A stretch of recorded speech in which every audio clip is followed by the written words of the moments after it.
Good afternoon to you all.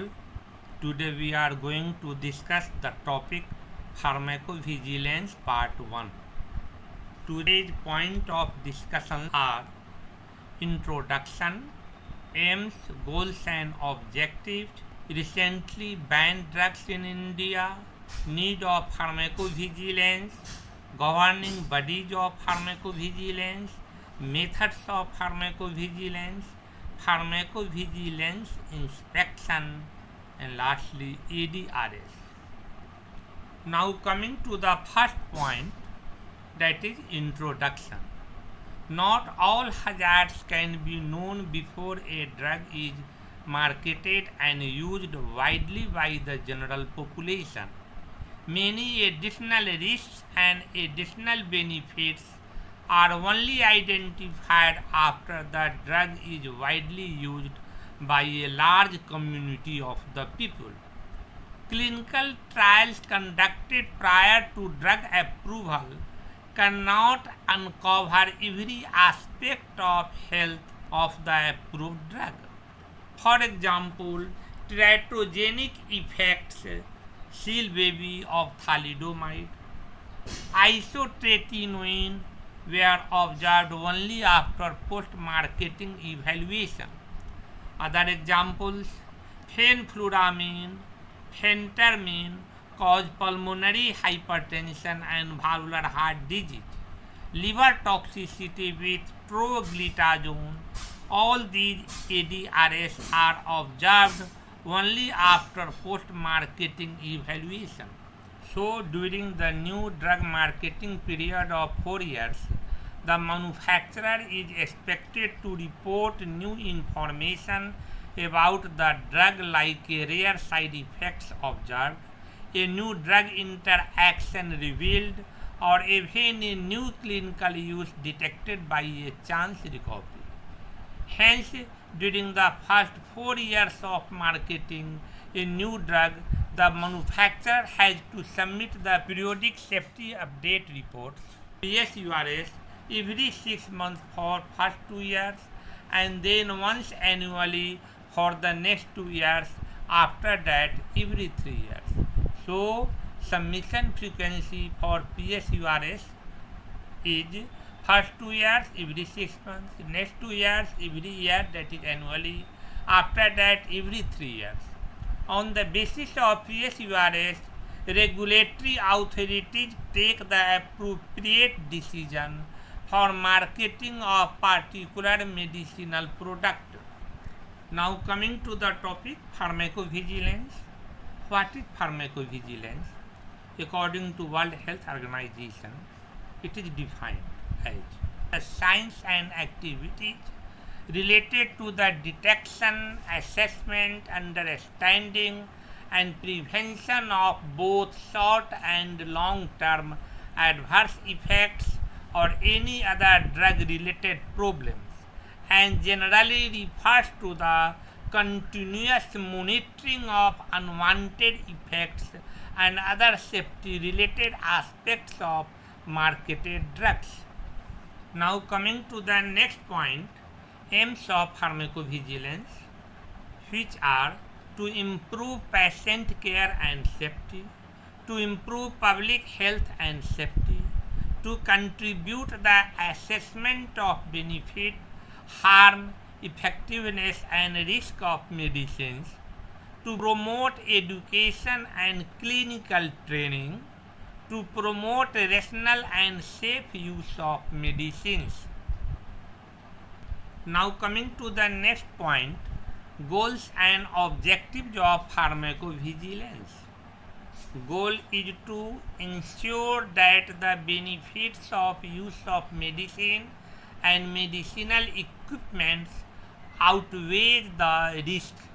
Objectives of pharmacovigilance include to improve patient care, public health and their safety, to monitor ADRS in Indian population, to create awareness amongst health professionals about the importance of ADR reporting in India, to monitor benefit risk profile of medicine approved, marketed and used in country, generate independent evidence-based recommendations of the safety of medicines, communicate safety-related findings of medicines to all stakeholders, to support the CDSCO in formulating safety-related regulatory decisions for medicines, and lastly, to create a national center of excellence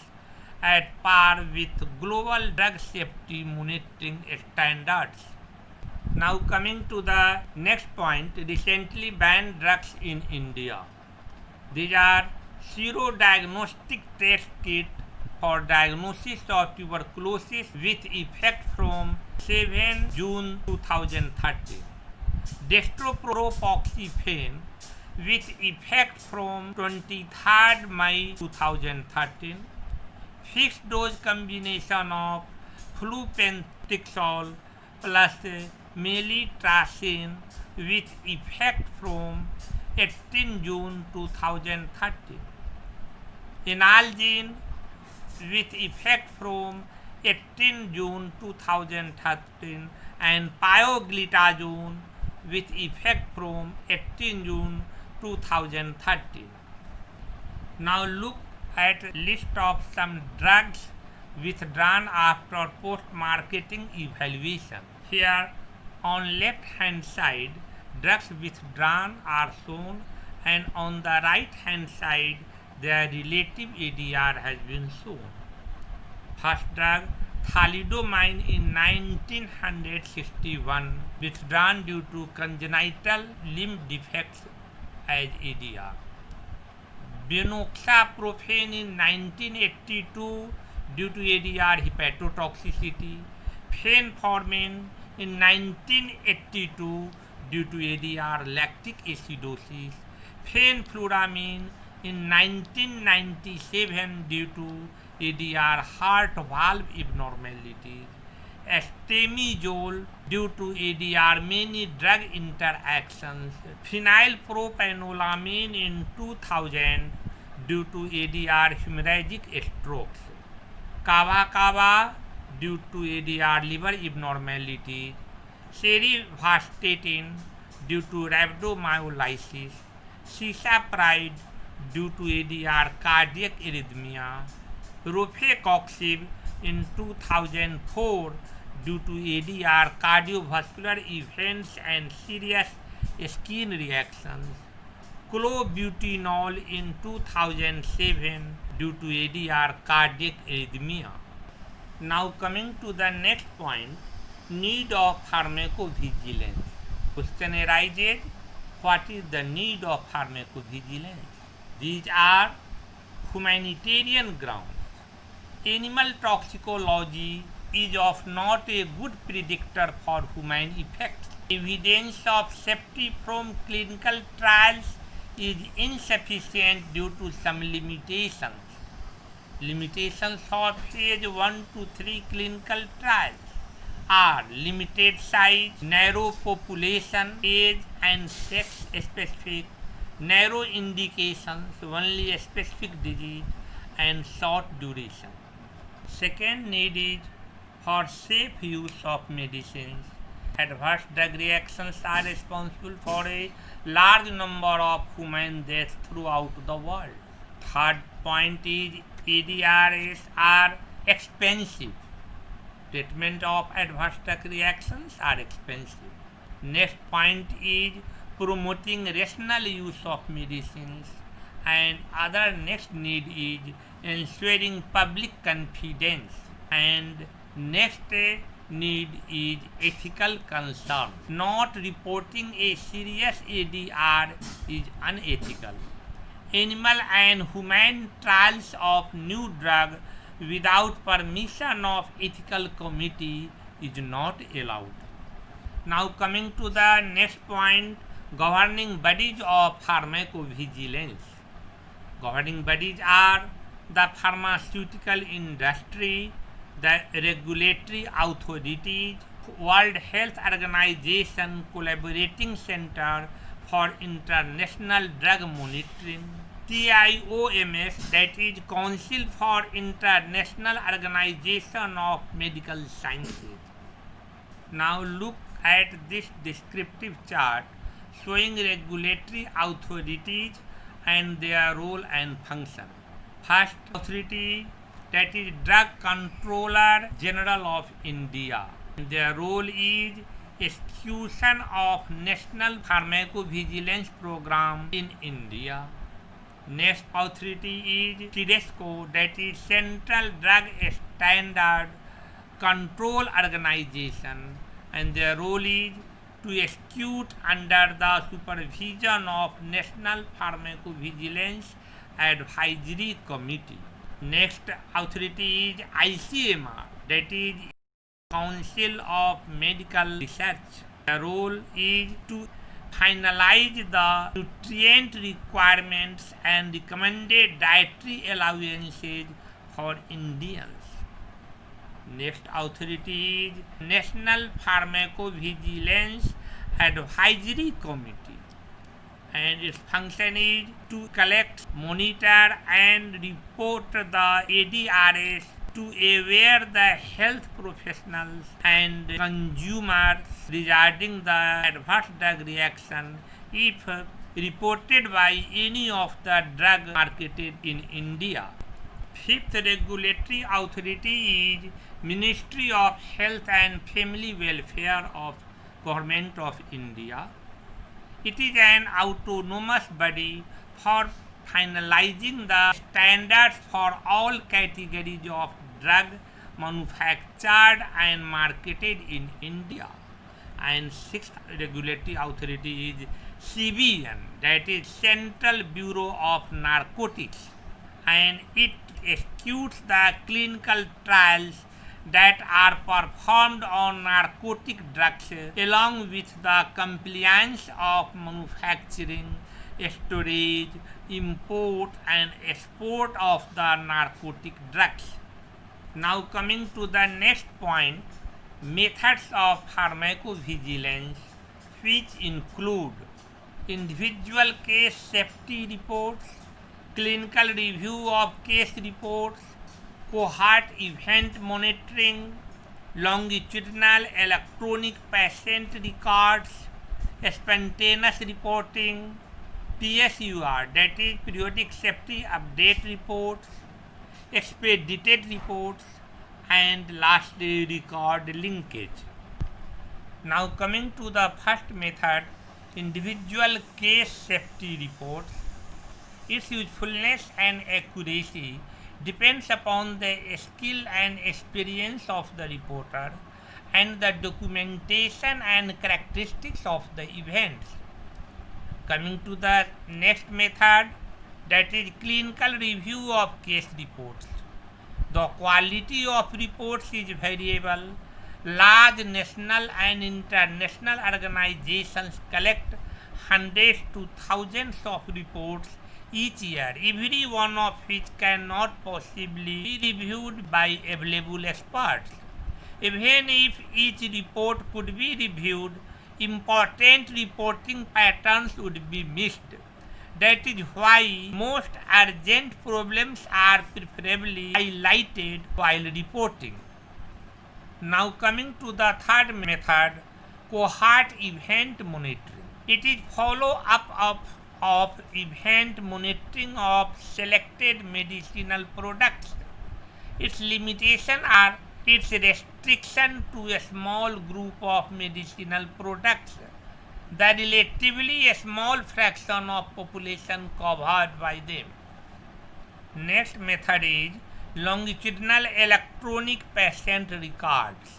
It is extremely valuable, however underused.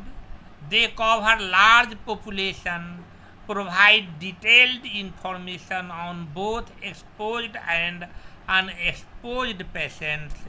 Information is collected directly from the computer system containing patients' data of so many physicians. Privacy protection for patients and physicians should be essentially maintained. Now coming to the next fifth method, that is spontaneous reporting. The reporting may be directly to the company or to the regulatory authority. Main limitation is under-reporting. However, its main purpose is to find out signals, not the quantification of the frequency of reporting. When adverse drug reactions is serious, healthcare providers, pharmacies, pharmaceutical companies should report the health authorities without delay, preferably within 7 days. Reporters should submit reports by post, fax, or via internet. In urgent situations, verbal reports, that is telephonic reports, can be given, but written submission should be completed within a limited time period. Now coming to the next method, periodic safety update reports, PSURs, now called as PRER, that is periodic benefit risk evaluation report, since 21st July 2012, are pharmacovigilance documents intended to provide an evaluation of the risk-benefit balance of a medicinal product for submission at defined time points during the post-authorization phase. The PSURs should focus on summary information, scientific safety assessment, and integrated benefit risk evaluation. License holders should collect post-marketing safety data, prepare PSUR, and then submit them to the health authority. If PSUR is not submitted timely, then license of the concerned drug of the pharmaceutical company involved can be cancelled. Next method is expedited reports.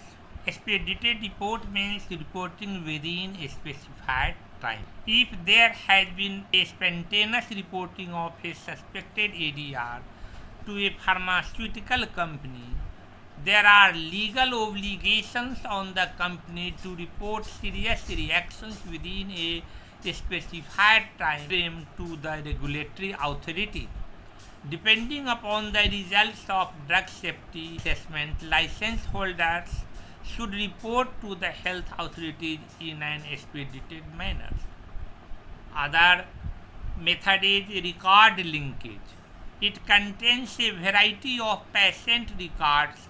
A specific example is prescription event monitoring scheme. Though less expensive, it is a time-consuming method. Now coming to the next point, pharmacovigilance inspection.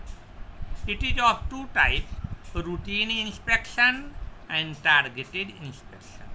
Routine inspection, pharmaceutical companies have the ability to perform pharmacovigilance activities.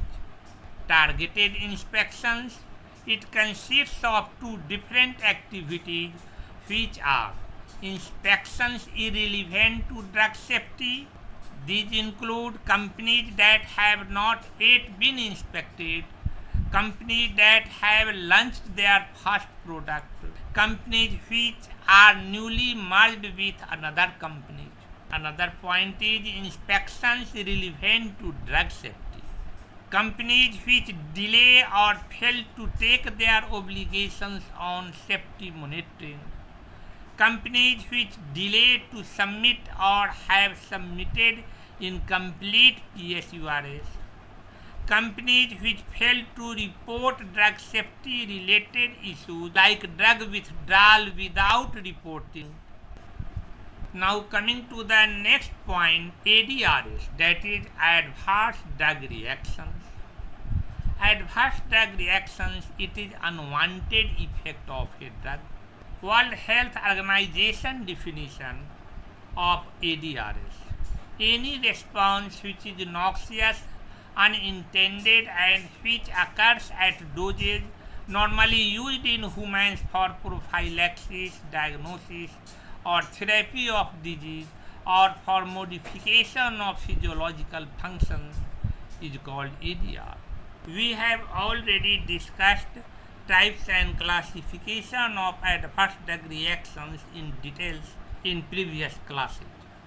Now look at this diagram showing and representing suspected adverse drug reaction reporting form. For voluntary reporting of adverse drug reactions by healthcare professionals formulated and issued by CDSCO, that is Central Drug Standard Control Organization. CDSCO runs under the guidance of Directorate General of Health Services. On the left upper corner of the form, the address of CDSCO is present, while the right upper corner of the form have a space for AMC report number and worldwide unique number to be filled by AMC or NCC when suspected ADR has been reported to them. Casualty assessment of the suspected ADR can be done at AMC level, but at NCC level it is essentially performed and also analyzed and compared with same type of adverse drug reactions of same medications reported worldwide available at database. The whole form has been divided into 4 sections, namely A, B, C and D, containing 18 points that are to be filled. Section A is the first section where information about patient has to be filled, such as patient initials, age or date of birth of the patient, sex of the patient and body weight.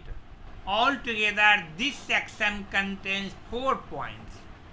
Coming to the next section B, where details about suspected adverse drug reaction like date of reaction started, date of recovery and description of the problem has to be filled. This section constitutes of 3 points in total. Now coming to the section C, which demand details about suspected medications, which has to be filled in points from 8 to 15. Point 8 asks for details about one or more medications when used concurrently under 9 headings such as brand name or generic name, name of the manufacturer company, batch number or lot number of the drug marketed, expiry date, details about dose used, frequency of dosing, therapy dates and reason for indications of that very drug. In point number 9, details about reaction abated after stopping the drug or reducing its dose has to be filled under 5 headings. In point number 10, details about reaction reappeared after reintroduction of the drug after a temporary stopped period has to be filled. Point 11 demands details about self-medication and herbal remedies used by the patient or complaints other than adverse drug reaction. In point 12, details about relevant tests and investigations reports with their dates such as blood and urine test reports, ECG reports, radiological findings like X-rays, ultrasound, MRI, CT scan, etc. has to be filled in. In point 13, details about history for pre-existing medical conditions such as allergy, diabetes mellitus, hypertension, thyroid dysfunction, renal and hepatic dysfunction, and also about race, pregnancy, smoking, drug abuse, etc. has to be filled. In point 14, details about the seriousness of the reaction, like death, life-threatening, hospitalization, initial disability, congenital anomaly, etc. has to be filled. In point 15, outcomes of the suspected adverse drug reaction are filled up point-wise. Now coming to the last section of the form, which is section D, which is confidential. Section D consists of 3 points, 16, 17 and 18, which are to be filled. Under point 16, details about the reporter has to be filled by himself or herself, like name and professional addresses of the reporter, email, occupation and signature of the reporter. Under point 17, information about the casualty assessment has to be filled, in which suspected adverse drug reaction reported is assessed by applying different casualty assessing scales, such as Manjot scale, where 10 questions are asked and answers are given in yes or no, and so maximum score is 10. When the score is 9 or more than 9, there is very high chance of positive suspected adverse drug reaction report. Casualty assessment is either done at AMC or NCC. And lastly, in the point 18, date of the reporting is filled. Now look at the back side of the suspected ADR reporting form, where guidelines about reporting has been mentioned broadly in 6 different points. Adverse experiences following any medication should be reported.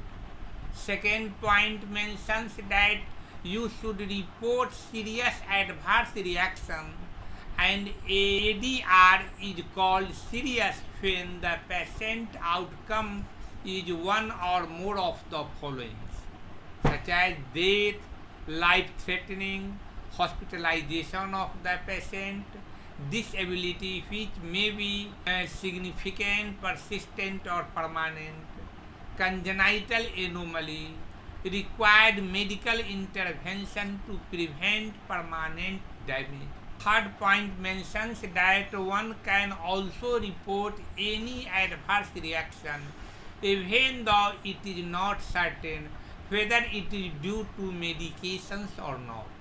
In the front side of the form, points number 1, 5, 7, 8, 11, 15, 16 and 18 are mandatory to be filled. Fourth point mentions that any healthcare professionals like doctors, dentists, nurses, pharmacists, etc. can report a suspected ADR. Fifth point mentions that where reporting should be done.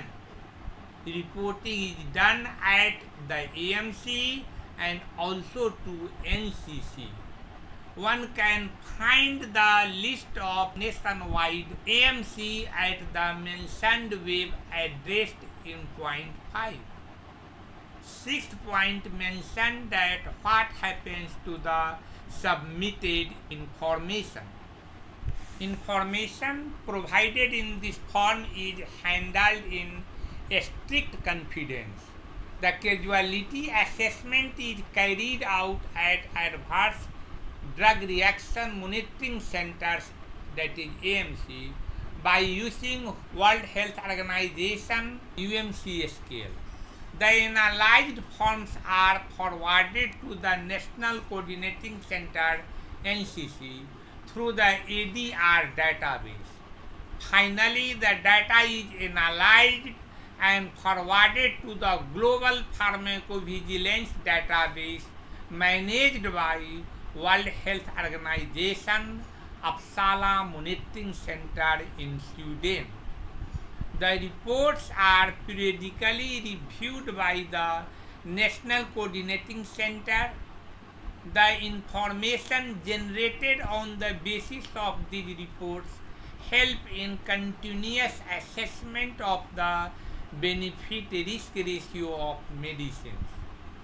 The information is submitted to the Steering Committee of the Pharmacovigilance Programs of India, constituted by the Ministry of Health and Family Welfare. The committee is entrusted with the responsibility to review the data and suggest any interventions that may be required.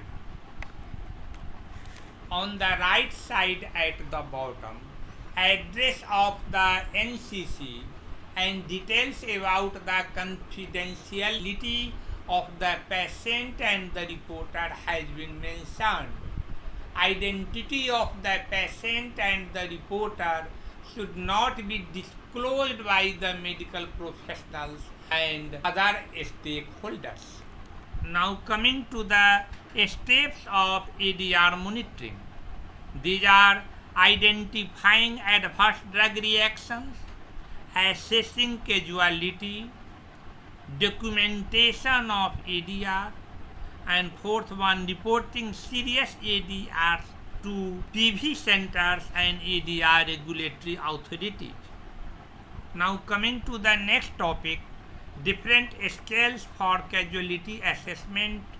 These are Naranjo's algorithm, Kurtz-Lasagna's algorithm, World Health Organization probability scale, Spanish quantitative imputation scale, Kramer's scale, Jones scale, European ABO system, and Bayesian system. Out of these, important is World Health Organization probability scale and Naranjo's algorithm. Now look at this descriptive chart showing Naranjo's scale for causality assessment of suspected ADR reported. This scale consists of 10 different questions which have to be answered in yes, no, or do not know. For answer of each question, a definite score is there. Now we have a look at these questions with their respective scores. Question 1. Are there previous conclusive reports on this reaction? If answer is yes, the score is +1. If answer is no, the score is 0. If answer is do not know, again the score is 0. Question 2. Did the adverse event appear after the suspected drug was administered? If answer is yes, the score is +2. If answer is no, the score is -1. If do not know, the score is 0. Third question. Did the adverse event improve when the drug was discontinued or a specific antagonist was administered? If answer is yes, the score is +1. If no, the score is 0. If do not know, again the score is 0. Question 4. Did the adverse event reappear when the drug was re-administered? If the answer is yes, the score is +2. If answer is no, the score is -1. If do not know, the score is 0. Question number 5. Are there alternative causes that could on their own have caused the reaction? If the answer is yes, the score is -1. If the answer is no, the score is +2. And if do not know, the score is 0. Sixth question, did the reaction reappear when a placebo was given? If the answer is yes, the score is -1. If answer is no, the score is +1. If do not know, the score is 0. For question 7, was the drug detected in blood or other fluids in concentrations known to be toxic? If answer is yes, the score is +1. If answer is no, the score is 0. If answer is do not know, again the score is 0. Question number 8. Was the reaction more severe when the dose was increased or less severe when the dose was decreased? If the answer is yes, the score is +1. If answer is no, the score is 0. If do not know, again score is 0. Question number 9. Did the patient have a similar reaction to the same or similar drugs in any previous exposure? If the answer is yes, the score is +1. If answer is no, the score is 0. If answer is do not know, again the score is 0. Question number 10. Was the adverse event confirmed by any objective evidence? If the answer is yes, the score is +1. If answer is no, the score is 0. If do not know, again score is 0. Here we see that if the answer is in do not know, then the score is always 0. Now look at this chart showing total score with their interpretation. When the total score is 9 or more than 9, then it is definite. The reaction followed a reasonable temporal sequence after drug exposure had been established in body fluids or tissues. The reaction followed a recognized response to the suspected drug. The reaction was confirmed by improvement on withdrawing the drug, and the reaction reappeared on re-exposure. When the total score is in between 5 and 8, then it is probable. The reaction followed a reasonable temporal sequence after a drug exposure. The reaction followed a recognized response to the suspected drug.